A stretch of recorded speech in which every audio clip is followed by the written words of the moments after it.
Speaking of tahanan ng Diyos ang templo o sambahan, ay yun nga, pag nagbabasa ako ng komento, pag may nagpo-post ng kapilya, ay hindi rin nawawala yung batikos ng mga diretsuhin na natin, mga naiinggit sa INC.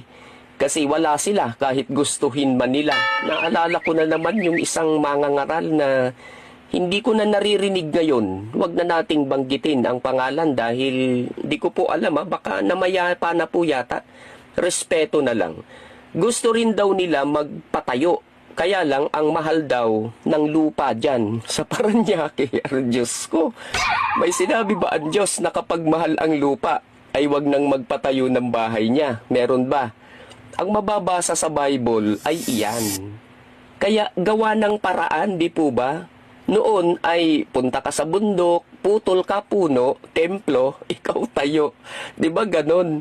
Di mo yan magagawa ngayon. Huhulihin ka ng forest rangers na inatasan ng DENR na bantayan ng kagubatan at kabundukan, lalo na yung mga protected areas. Bawal na sa madaling salita. Bibili ka sa hardware. Mura ba? Naku po, napakamahal ng materyales. Walang libre. Butas ang bulsa mo.